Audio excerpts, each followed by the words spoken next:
Assalamu alaikum. This is Rafia Tasneem and my ID is 181012888. So in our final part of the project, we are representing a line follower robot, which by the help of some infrared radiation will be able to detect the line and change its direction following the path. So to create this interface, we have at first taken a rectangular arena and we have placed some of the obstacle randomly on the floor, such as the cylinder, sphere, and a box. And each of these shapes is given a materialistic appearance where the geometry represents the size of the shapes. We have also added the bounding object and physics to all of these shapes. And for the line track, we have drawn this line track using the Tinkercad and then exported it here in our rectangular arena and set it on the floor. For the robot, in our robot section, we have at first created the body part of the robot. We have given it a PV array appearance because it helps to determine the visual properties. And we have, in the geometry section, we have taken a cylindrical shape for the robot and set a size for it. We have used hinge joint for the wheels of the robot because the hinge joints will help the robot to have the rotational properties.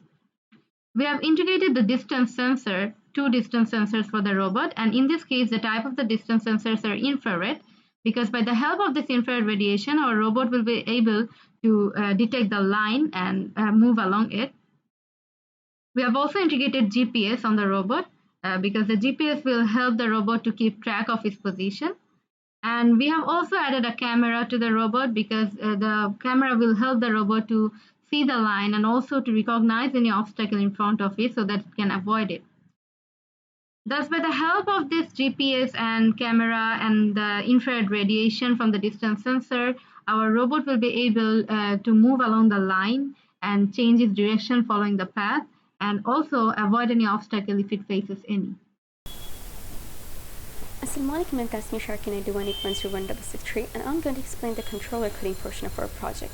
At first, we imported robot camera distance sensor module from controller and created an instance of robot here. We kept the time step to 64 milliseconds. Then we enabled camera and initialized motor wheels and RF sensors, keeping the same names from here. This is where we will be implementing PID. We kept a few global variables and calculated proportion, integral, and derivative from them. Summation of this after multiplying with the constants will give us the balance that will be returned. This loop will keep running until the time step gives us -1. Right after getting into it, we will receive the sensor data, which will be printed here. After calibrating the data, we set the threshold to 400. So if both left and right error gives us value less than 400, we can assume there's no turn ahead. So the robot needs to move forward. We are setting this error to 0 here, that's why. But if both left and right error value is more than 400, then we can assume there's a turn, and that is why we need to decrease the speed here. Whenever left error value is less than 400 and right error value is more than 400, we can assume there's a right turn ahead. And that is why we are sending -2 as error in PID to calculate the balance which will be returned here. And that will be subtracted or added with the velocity of the wheels, making it turn right. Similar things will happen if we receive left error value greater than 400 and right error value less than 400 to make it turn left. One thing to notice here is that our robot is facing in this direction, whereas we have to move in this direction. So that is why we were using negative value while setting the speed. This is all from me. Thank you.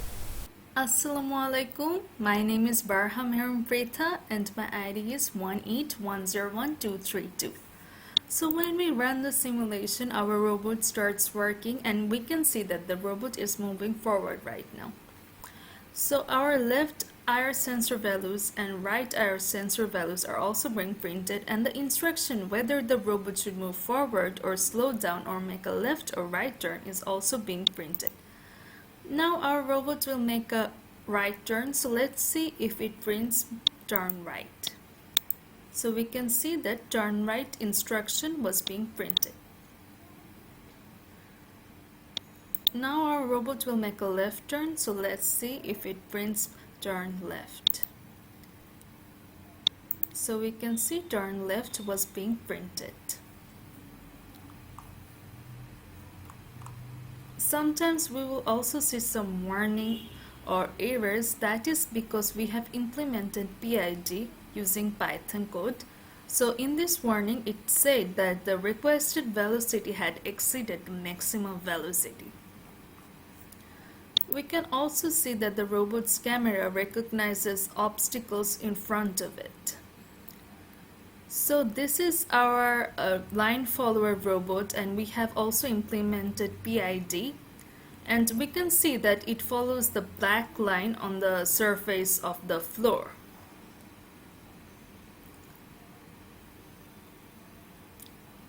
So that is all. I hope you liked our project. Thank you.